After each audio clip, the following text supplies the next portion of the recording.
Capítulo 10. A Sharia chegou quando o relógio marcava 11 horas, conforme eu esperava. Antes de mais nada, pediu-me que lhe desse o registro das minhas experiências durante a semana que se passara. Leu-o todo muito cuidadosamente antes de começar a falar. À medida que lia, sua expressão mostrava uma apreciação cada vez maior pelos meus esforços, e não me surpreendi de forma alguma quando ele disse: "Devo realmente felicitá-lo pelo que fez durante estas 7 noites.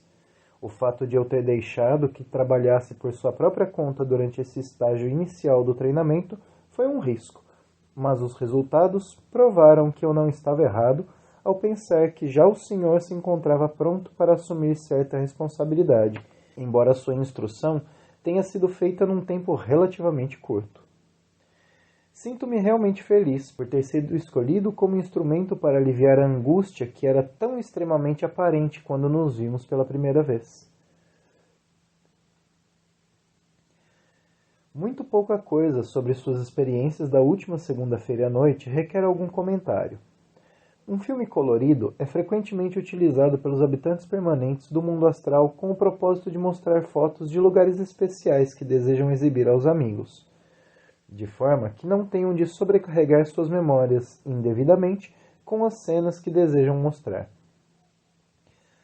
Usar a reprodução astral de um filme fotográfico é ainda um método mais simples, e contanto que o operador tenha recebido o conhecimento técnico, os resultados são idênticos aos de um espetáculo similar feito no mundo. Estou satisfeito por ter o senhor compreendido que é extremamente improvável que Charles deseje, durante um considerável espaço de tempo, deixar a parte do mundo astral em que agora está vivendo. Depois temos sua experiência de quarta-feira à noite, quando tudo quanto recordou tomou a forma de pesadelo.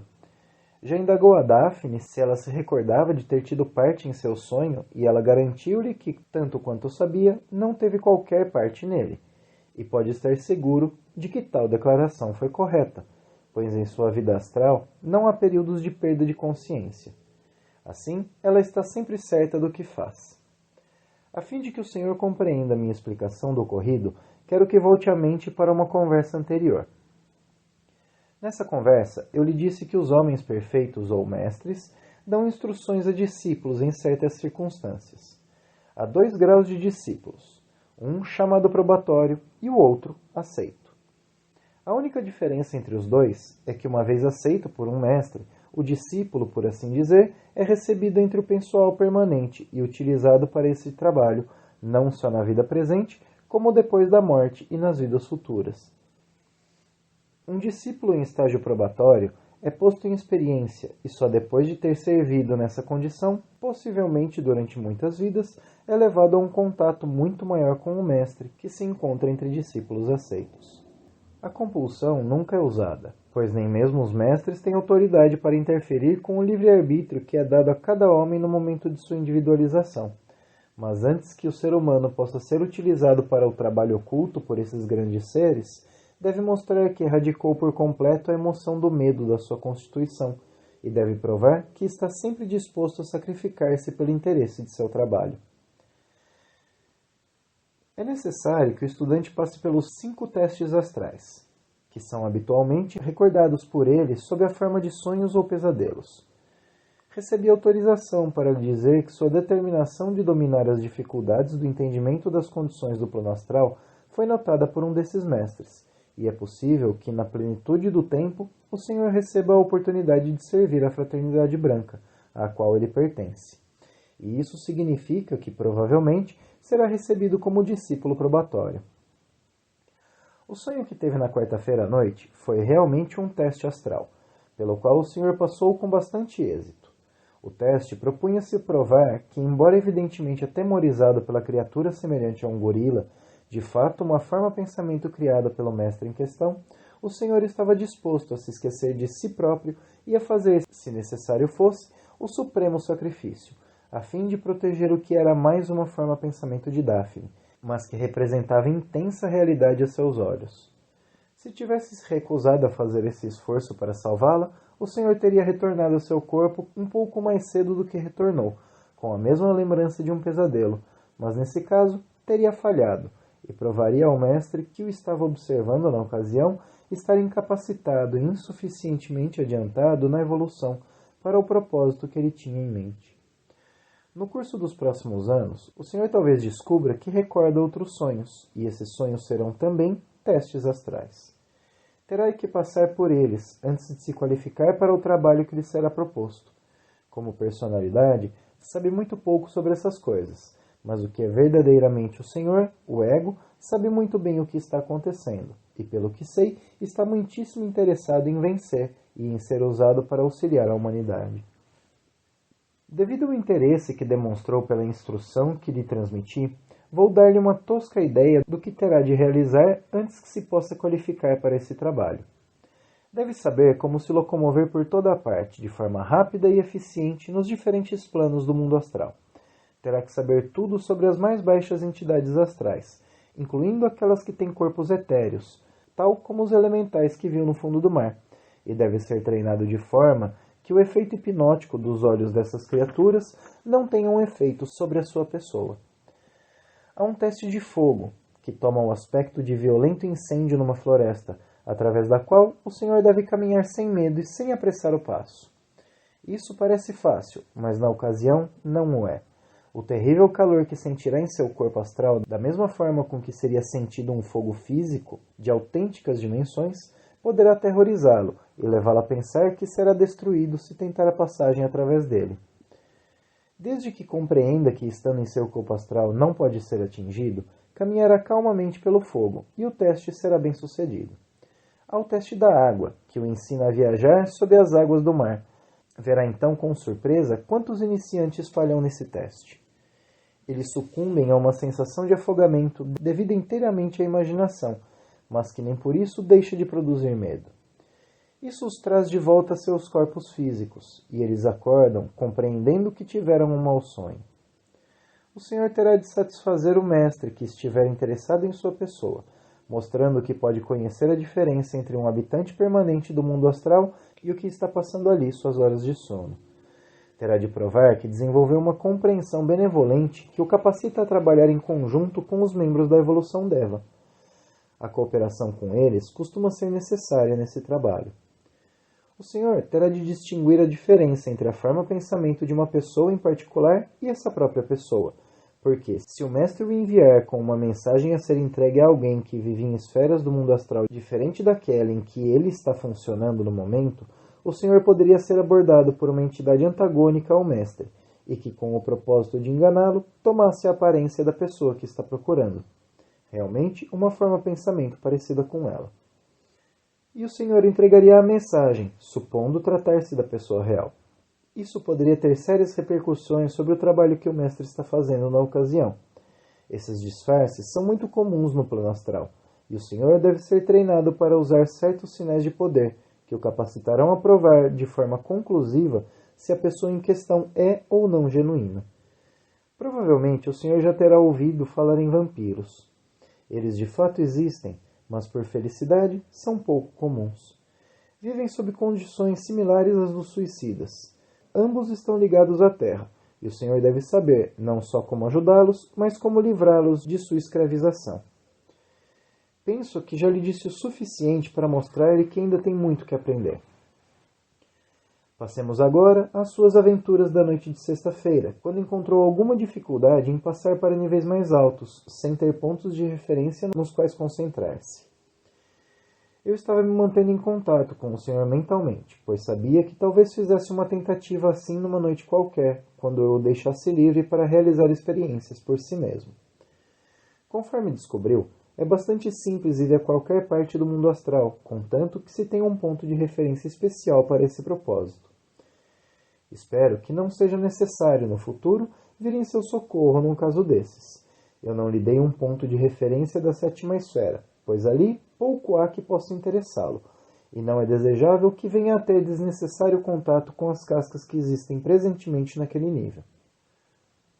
O Senhor realmente teve muita sorte ao testemunhar a cerimônia de graduação, pois vejo que foi esse o nome que deu ao fato, na qual certos espíritos da natureza foram transformados em membros subalternos do reino Deva. Os espíritos da natureza naturalmente constituem parte da evolução Deva, embora haja uma tremenda diferença entre um espírito da natureza e um deva. Não é possível dar-lhe um exemplo paralelo em nossa evolução. Muito poucas pessoas, vivam elas no plano astral ou no plano físico, tiveram o privilégio de ver o que viu naquela noite, e estou muitíssimo satisfeito pelo fato de o Senhor, na volta de sua segunda viagem a níveis mais altos, ter parado durante algum tempo na quarta esfera. Não houve interferência minha nessa oportunidade, que lhe foi dada nas noites de sábado e domingo, de pôr em prática alguns dos ensinamentos que tive o privilégio de lhe dar. Portanto, posso dizer-lhe sem hesitação que seu trabalho não só foi extremamente valioso, mas realmente muito bem feito. Oferecendo um pouco de seu conhecimento ao jovem Mary, tomou naturalmente certas responsabilidades, e também é mais que possível que o ajudante astral, que o senhor chama de Jim, lhe peça outras vezes o auxílio quando sua organização estiver sobrecarregada de trabalho. Isso não só lhe dará grandes oportunidades de servir, o que sempre produz bom karma, mas verá que seu interesse e compreensão por seu próximo se desdobrarão milhares de vezes através desses trabalhos. A técnica que empregou em relação a Mary e a sua família foi inteiramente correta. Não deve desapontar-se pelo fato de Mary não ter reagido a seu ensinamento, nem provado ser discípula tão eficiente quanto o Senhor foi em relação a mim, pois, como já lhe disse repetidas vezes, é a intenção que importa, e não o resultado. Seus esforços no desejo de que a menina Irene de recordar-se ao acordar na manhã seguinte de algo do que lhe dissera durante o sono tiveram completo sucesso, e hoje ela está se sentindo de modo muito diferente em relação à perda que sofreu. Deixo à sua decisão uma nova visita a essa família, quando considerar necessário, porque agora ela é de responsabilidade sua, e só será assistida por outros se o Senhor falhar em lhe dar a assistência que por seu próprio livre-arbítrio lhe prometeu. Devo falar-lhe agora sobre o mundo mental. Eu lhe disse que depois de certo período de tempo é preciso que todos nós abandonemos nosso corpo astral e deixemos o mundo astral pelo mental. O período de tempo varia de acordo com o nosso estágio de evolução. Um homem com cerca de 50 vidas passará muito mais tempo no mundo astral e menor espaço de tempo no mundo mental, do que o que viveu 500 vidas em diferentes corpos e ambientes, quando teve oportunidades para estudos intelectuais. Em uma de minhas palestras, comparei os corpos em que funcionamos com um homem vestido com suas roupas íntimas, depois com um terno, a seguir com um sobretudo. Quando ocorre a morte no nível físico, isso corresponde à retirada do sobretudo, o corpo físico. Quando o mesmo ocorre no nível astral, isso corresponde à retirada do terno, o corpo astral, o que deixa o homem em suas roupas íntimas, o corpo mental, veículo com que ele entra no mundo mental. Conforme eu disse, o corpo mental é o primeiro corpo que o ego atrai em torno de si em sua descida do nível causal.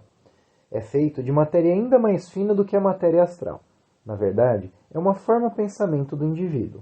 Como o Senhor ainda não poderia aprender uma descrição daquelas delgadas e enevoadas formas que parecem carecer de qualquer densidade, eu lhe daria uma comparação física do corpo mental de um ser humano não evoluído, digamos, de alguém que tivesse tido cerca de 50 encarnações, relacionando-os com um cesto de vime visto em 2 estágios de sua fabricação. O primeiro estágio e o artigo já terminado. Nos primeiros estágios, vemos delinear-se um cesto que ainda não passa de alguns pedaços de taquara fixados numa base. Posteriormente, são tecidas todas as aberturas, e o artigo terminado é o resultado de muitas centenas de varetas de vime, todas separadas uma das outras, embora pareçam à primeira vista um todo. Cada uma dessas varetas pode ser vista como a representação de um assunto particular do desenvolvimento mental, mais ou menos dominado por esse indivíduo. No momento em que uma pessoa termina sua vida no mundo astral, passa para a 7ª esfera desse mundo. Quando chega a ocasião de sair dali, fica sonolenta e perde a consciência e acorda quase que imediatamente no mundo mental. Depois da morte física, quando um homem toma inteira consciência do mundo astral, sua primeira sensação é de bem-estar e de boa saúde. Quando depois de sua morte astral ele toma inteira consciência do mundo mental, sua primeira sensação é de profunda beatitude e de sentimento de paz para com a humanidade. Nos primeiros estágios, ele pode não compreender que passou para o plano mental, porque está se sentindo tão contente e feliz ali que só deseja que o deixem tranquilo durante algum tempo. Na devida ocasião, compreende que houve modificação em seu ambiente e, mais uma vez, tem de ser instruído por aqueles que o esperam para lhe dar as boas-vindas, quanto à diferença existente entre as condições sob as quais deve agora viver e as que se relacionavam com o mundo que acabou de deixar. O mundo mental é o mundo do pensamento. Os pensamentos são as únicas realidades. São coisas, tanto quanto mesas e cadeiras são coisas, da mesma maneira pela qual o corpo mental é composto de matéria mais fina do que o corpo astral. É realmente impossível consegui-lo, mas se pudéssemos levar parte da nossa matéria astral ou física para o mundo do pensamento, essa matéria não existiria para aqueles que estão ali. Essas coisas seriam mais ou menos o que as formas pensamentos são no mundo físico. Estão todo o tempo em torno de nós e não podemos vê-las. Contudo, influenciam nossas mentes. Minha maior dificuldade em lhe explicar quais são as condições do mundo mental reside no fato de não haver palavras que nos capacitem a descrever com pormenores as condições de consciência inteiramente estranhas à compreensão no plano físico. No plano mental, não vemos as outras pessoas como indivíduos, nem como reproduções astrais das formas físicas, mas como formas pensamento do indivíduo em questão, e essas formas pensamento estão de acordo com o desenvolvimento mental do indivíduo. O homem que atua no nível mental pode ser comparado a um aparelho telegráfico que tanto recebe como transmite. O número de comprimentos de onda que ele pode usar para receber ou transmitir depende inteiramente do número de assuntos com os quais esteja familiarizado. Pode receber no seu aparelho os pensamentos de outros, contanto que saiba sintonizar os respectivos comprimentos de onda. Em outras palavras, se ele tem algum conhecimento do assunto de que se compõem esses pensamentos. E pode levar adiante uma conversa sobre esse assunto, porque responderá às formas pensamento que recebe, transmitindo seus próprios pensamentos, que então serão captados por outras pessoas com idênticos interesses e conhecimentos. No nível astral, o Senhor viu os gigantes intelectuais criando bela música, pinturas, etc., e ensinando a outros sua arte e ciência.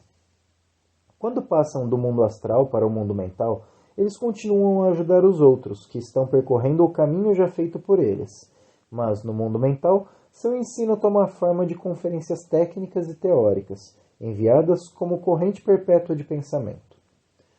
Todos esses pensamentos podem ser captados por quem quer que esteja interessado no mesmo assunto. Desses pensamentos, só podemos aprender a quantidade equivalente a que, através de nossas atividades intelectuais passadas, estamos aptos a compreender. As partes do pensamento que ficam para além da nossa compreensão não ficam registradas e não são apreendidas por nós, porque nosso aparelho receptor é limitado por nossa compreensão. Se nunca estudamos assuntos como matemática e química, não teremos possibilidade de responder aos pensamentos relativos a eles e que podem estar nos rodeando, oferecidos por pessoas bem versadas nessas ciências. No nível mental, a vida é muito mais interessante para o intelectual do que para o homem de inteligência limitada. Veja o caso de uma pessoa que durante a existência estudou um assunto em particular. Ela poderá então entrar em contato com outros intelectuais, mestres no referido assunto, apenas pelo sentimento e visão das formas pensamento expressas por esses mestres. Não sendo mais limitado por um cérebro inadequado, ela compreenderia muito mais claramente não só todas as muitas coisas que compreendeu perfeitamente em seu nível físico, como muito do que em sua vida física apenas pôde compreender em princípio, sem se aprofundar. O homem continua a desenvolver-se mentalmente durante a considerável período de tempo, não só para sua grande satisfação, mas também para seu grande benefício em vidas futuras, porque através do trabalho feito e em consequência do mesmo, ganha o direito de receber em sua próxima encarnação física um cérebro capaz de absorver o conhecimento integral que consolidou durante sua estadia no mundo mental. Quando eu lhe disser que homens de intelecto altamente evoluído passaram, como sabe, um tempo equivalente a 2 ou 3 mil anos no nível mental, o senhor talvez admita que, para pessoas assim, a vida não pode ser considerada monótona. Por outro lado, o tempo que uma pessoa não evoluída passa nesse nível é realmente muito curto quase sempre, porque essa pessoa tem pouca coisa a consolidar, e certamente sua vida ali não é nem de longe tão agradável e interessante quanto as vidas de seus irmãos mais intelectualizados. Essa pessoa não compreende as próprias limitações, de forma que não sofre, mesmo quando se trata de homem com a inteligência mais limitada que se possa imaginar. Quando os egos que estão na Cidade Dourada passam para o mundo mental, ainda têm em mente um pensamento fundamental que é a ideia de céu. Seus professores de religião lhe ensinaram que, uma vez recebidos no céu, ali ficariam para sempre. Estão bem seguras de que foram recebidas, porque andaram vivendo em condições que para eles estão de acordo com as promessas de eterna beatitude que aguardavam. Esperam permanecer eternamente num mundo celestial, e sendo essa sua crença dominante, a ilusão do céu, tal como sempre imaginaram, é criada por eles, e nela vivem, permutando seus pensamentos com os pensamentos de outros enviados por pessoas controladas pelas mesmas ilusões. Assim, toda a sua vida mental é vivida dentro de uma gigantesca forma-pensamento. Embora sejam perfeitamente felizes, eles não costumam beneficiar-se muito com essas condições, como acontece com aqueles que usam o mundo mental não só para consolidar suas próprias atividades mentais, como também para aumentar o conhecimento intelectual que possuíam antes de alcançar essa esfera da conscientização. As pessoas que vivem rodeadas pela ideia de céu mostram-se radiantemente felizes e perfeitamente contentes. Sendo assim, ninguém pode afirmar que elas estão em piores condições do que as outras que viajaram por caminhos diferentes. No mundo mental, encontramos novamente 7 esferas de consciência, correspondentes às do nível astral. Mas nesse mundo não há qualquer dificuldade para se passar de uma esfera para outra, quer ela esteja acima ou abaixo. Na prática, contudo, o senhor verá que os habitantes permanentes de fato movem-se muito pouco. O homem médio encontra ali seu lar natural, isso é, a esfera que mais lhe convém e na qual terá maior felicidade em qualquer das 4 primeiras esferas. Só os indivíduos de notável inteligência vão além da 4ª esfera. Habitualmente, um homem passa do mundo astral para o mundo mental, ajudado por aqueles auxiliares que lhe vão ao encontro. Acha seu caminho quase que imediatamente para aquela particular esfera de consciência que se coaduna com seu desenvolvimento, e permanece ali, até que chegue a ocasião de abandonar o corpo mental e passar um rápido período no nível causal, que é o lar permanente do ego.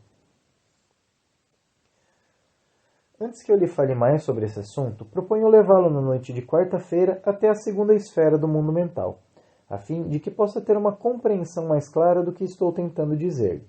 Então, o senhor compreenderá não só minhas dificuldades presentes, como talvez achará que, se tentar registrar as atividades dessa viagem, não encontrará palavras adequadas para expressar o que viu.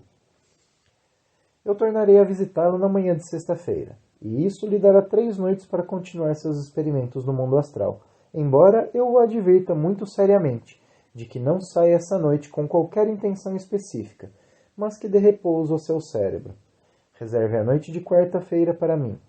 A Shari então se ausentou e eu permaneci sentado à minha escrivaninha, bastante atordoado com todas essas novas informações. Na primeira noite, dormi calmamente e acordei muito descansado, sem recordar nada do que se teria passado durante o sono. Na noite seguinte, consegui encontrar Daphne com muita facilidade. Ela não tinha tido dificuldade em retornar à sua casa do Vale Maravilhoso. Portanto, era de se presumir que houvesse adquirido suficiente força de vontade para capacitá-la a se locomover livremente de uma esfera para outra. Disse-me que depois que eu parti, houve uma exibição de dança inacreditavelmente bela, na qual os devas, os espíritos da natureza e até os pássaros tinham tomado parte. Quando se despediu do chefe, ele lhe disse que ela seria bem-vinda a qualquer tempo em que voltasse a visitar o vale. Perguntei se ela se interessaria por ver mais de perto a Cidade Dourada. Como se mostrasse encantada com a ideia, ali mesmo nos demos as mãos e alcançamos o ponto de referência na 5ª esfera, num espaço de tempo muito pequeno, parando no caminho no Vale Maravilhoso. As pesadas portas, que pareciam feitas de ouro, estavam fechadas, mas não trancadas, e nos foram abertas por um idoso cavalheiro que poderia passar pelo mítico São Pedro. Perguntou-nos ele o que pretendíamos, e nós lhe explicamos quem éramos, dizendo que a curiosidade era o objetivo principal de nossa visita. Ele não pareceu fazer objeções e ofereceu um guia para nos mostrar os arredores. As ruas pareciam pavimentadas com ouro puro, e as numerosas árvores enfileiradas ao longo delas carregavam-se de pedras preciosas. Essas formas pensamentos de diamantes, esmeraldas, rubis, pérolas, etc., eram muito belas, mas o efeito parecia-se mais a uma interminável fileira de árvores de Natal. Reparei que havia pelo menos uma igreja em cada rua, e fomos levados para uma delas. O guia declarou ser esta uma das menores igrejas católico-romanas. O santuário era uma peça de arquitetura muito bela, enquanto o altar principal poderia ter sido esculpido numa pérola gigantesca. O músico que tocava órgão não era um expoente comum de sua arte. O guia nos convidou a visitar igrejas de outras denominações. Perguntei se as diferentes denominações continuavam separadas. Ele disse-nos que no mundo do céu as diferentes seitas levavam vidas separadas e ministravam seus ensinamentos específicos, mas que nunca havia desarmonia, porque todos compreendiam que por trás de todas as doutrinas a verdade era a mesma, e que suas formas de expressão mostravam-se diferentes. Respondendo a uma pergunta que fiz, declarou-me que Deus reinava supremo e que de vez em quando visitava a Cidade Dourada. Ele não era visto pelos habitantes comuns, mas sua voz era ouvida, vinda aparentemente de uma nuvem que o rodeava. Declarou que o Cristo e seus 12 apóstolos ainda caminhavam pelas ruas ensinando e pregando à multidão. Perguntei se ele não pretendera referir-se aos 11 apóstolos, pois Judas seguramente não seria admitido no mundo do céu. Assegurou-me, entretanto, que Judas pagara pelo seu crime, sofrendo terrível remorso e criando para si próprio um verdadeiro inferno. Seu arrependimento fora notado, e ele tivera permissão para se reunir aos discípulos, seus companheiros. Visitamos um anfiteatro, onde deveriam estar umas 3.000 pessoas reunidas, todas vestidas de branco, ouvindo um coro que cantava com acompanhamento de harpas e de um órgão de notas argentinas. Pareciam-se essas pessoas aos anjos das Escrituras, mas não vimos nenhuma delas sentada sobre nuvens tocando harpa. Voltamos até a casa de Daphne, onde conversamos sobre nossas experiências. Mais tarde, estivemos com alguns de seus amigos. Na noite de quarta-feira, eu estava à espera de Acharya, e ele entrou no meu quarto exatamente às 10 horas. Cumprimentou-me dizendo, se está pronto, vamos nos pôr a caminho, e saímos. Viajamos pelo mesmo roteiro anterior, passamos pela aldeia da segunda esfera, a academia da terceira, o vale maravilhoso da quarta, a cidade dourada da quinta e o lago da sexta. Nesse último ponto, eu tive tempo de ver que 2 dos barquinhos estavam sendo usados, um do lado oposto do lago, e o segundo próximo da abertura em que dava para o lago pequeno.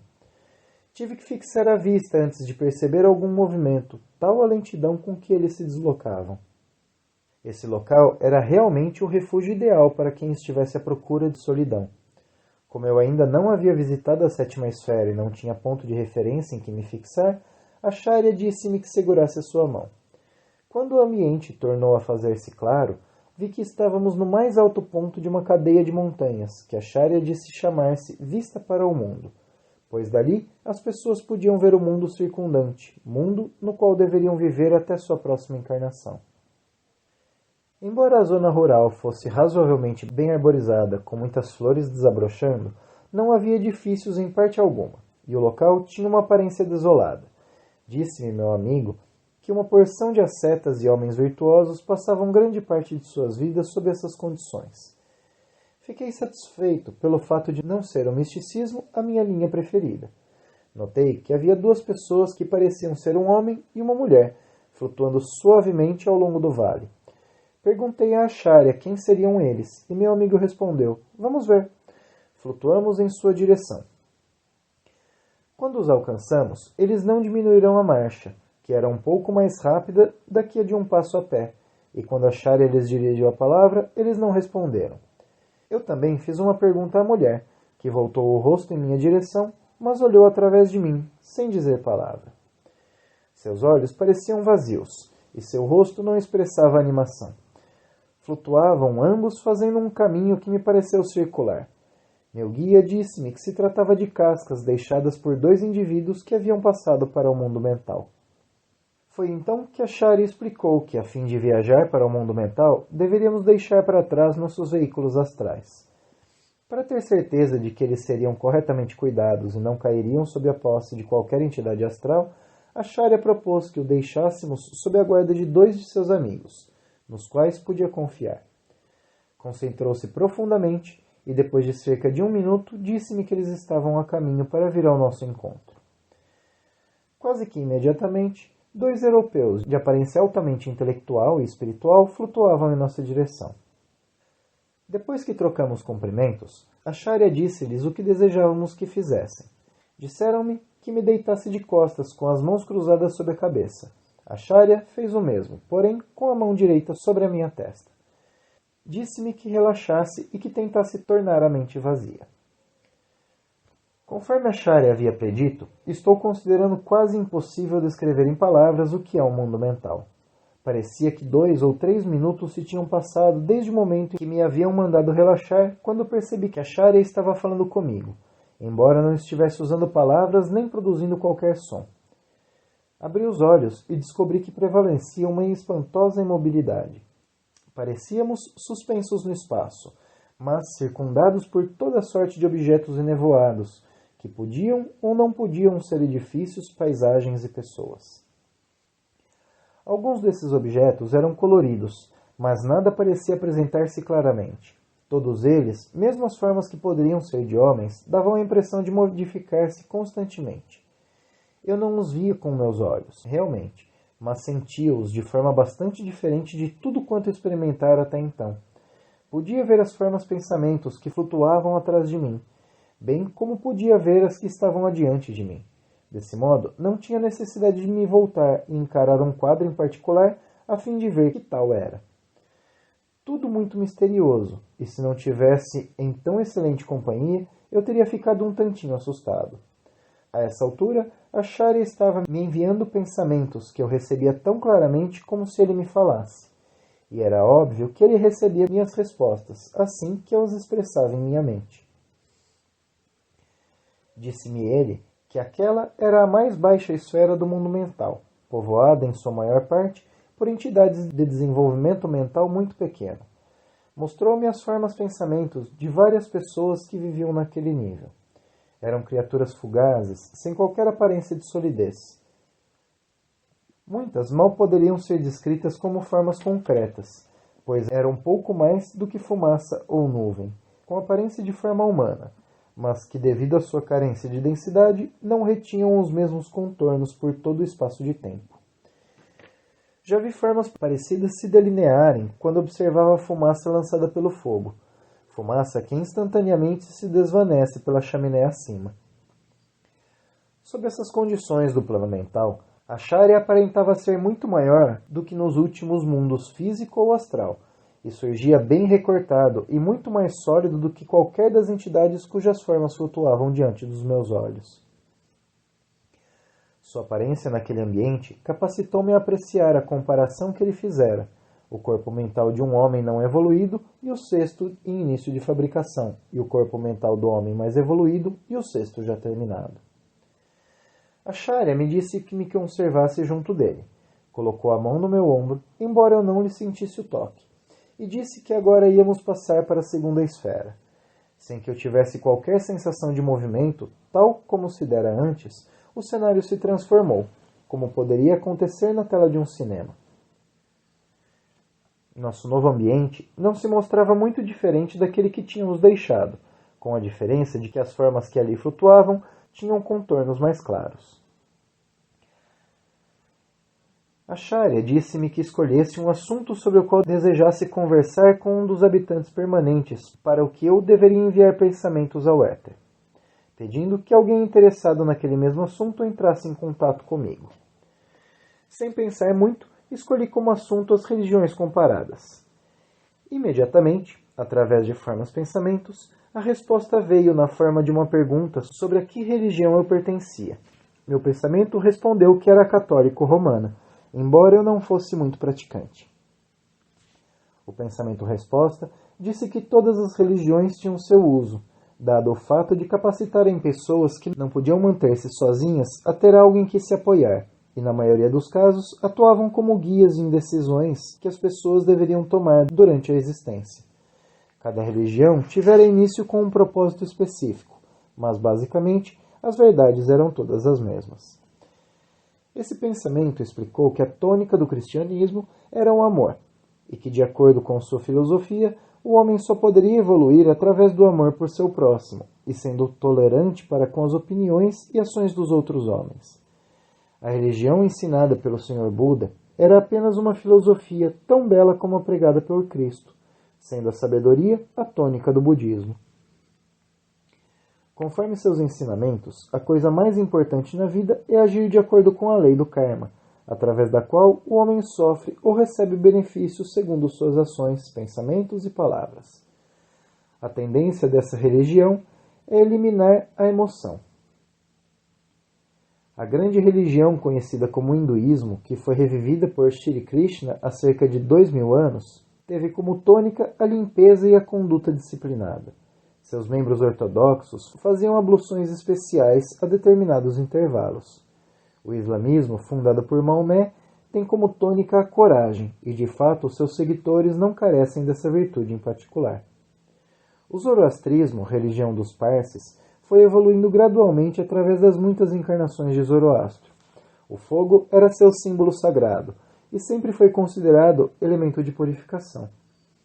A tônica dessa religião é a pureza. Seus membros chegavam ao ponto de dizer que o fogo não devia ser profanado para acender cigarros ou cachimbos. Meu interlocutor criticava o proselitismo sob qualquer forma e recomendou-me que nunca tentasse modificar a fé de uma pessoa, a não ser que estivesse perfeitamente seguro de que essa pessoa estava procurando algo novo e havia perdido o interesse pela religião sob a qual tinha nascido. Disse ainda que jamais pudera compreender um ateu, porque ninguém poderia estar seguro de que não havia vidas passadas ou futuras, mas que simpatizava com os agnósticos, que eram pessoas honestas, apenas desejosas de serem convencidas caso encontrassem argumentos que as satisfizessem. Era uma pena essas pessoas não compreenderem que a maioria das doutrinas religiosas relacionadas com as condições não físicas jamais poderiam ser provadas através de experimentos no plano físico. Eu gostaria de ter discutido sobre outros assuntos, mas meu guia disse-me que terminasse a conversação, pois a que tivera já era suficiente para uma noite, e talvez muito mais do que poderia reter quando na consciência física.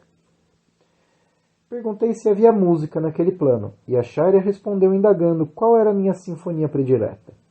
Disse que era a Sinfonia Coral de Beethoven, a quinta, e ele me aconselhou a fazer a forma pensamento do movimento preferido, pois eu iria ter uma surpresa, provavelmente.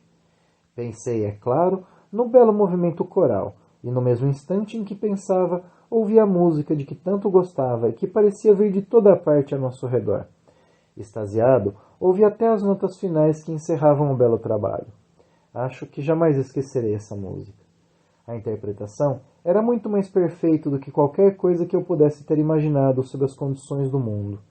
A pureza das vozes e a perfeição dos músicos estavam além de tudo quanto eu poderia ter concebido como possível.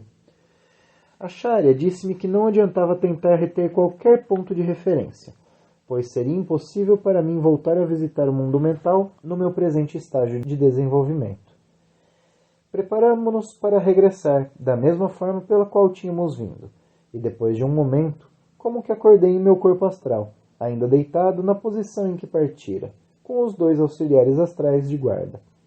Ambos sorriam ao ver a consternação do meu rosto, mas eu ainda me senti extremamente perplexo diante de tudo quanto tinha visto. Então, despediram-se, cumprimentando-nos polidamente, e se afastaram. Logo depois, acordei em minha cama, e vi que eram 3h15. Levantei-me e registrei o que ainda estava claro em minha mente. Na noite seguinte, antes de adormecer, resolvi que iria ver como ia Mary, mas, ao sair de meu corpo, vi que Charles estava no meu quarto. Ele não tinha planos para sugerir. Assim, eu lhe perguntei se gostaria de ir comigo à enfermaria do Hospital de Londres, pensando que a experiência lhe seria útil. Ele concordou, e nos pusemos a caminho. Chegando à enfermaria, encontramos Mary bem acordada. Tentei sugerir a Charles que, enquanto esperávamos que a moça saísse de seu corpo, poderíamos ir até a terceira esfera e visitar Daphne. A proposta não o interessou em absoluto. Por isso, ficamos rodando pelas enfermarias até que, voltando, encontramos Mary, que adormecera e se destacara de seu corpo. Disse-me a jovem que as coisas tinham andado bem melhores para ela desde que me vira pela última vez, e que Irene recordara mais do que ela própria muito do que eu dissera naquela ocasião. Mary estava passando as noites no velho lar, com a mãe e a irmã, mas não se lembrava de muita coisa do que se passava. Disse-lhe que futuramente, a qualquer momento em que desejasse meu auxílio, pensasse com firmeza em mim, e eu me esforçaria por atender. O único comentário de Charles sobre o caso foi de que Mary era muito bonita. Sugeriu que passássemos juntos o resto da noite, conduzindo-me ele para uma chispada, pois sempre desejara mostrar que, pelo menos numa coisa, era mais experiente do que eu. Concordei, e ele produziu a forma-pensamento de um Pullman, no qual levou-me por sobre toda a Austrália, explicando o mecanismo do avião durante o caminho. Enquanto estávamos ainda sobre aquele continente, senti o chamado, já então familiar, e deixando o avião em pleno voo, vi-me de volta ao meu corpo em Colombo.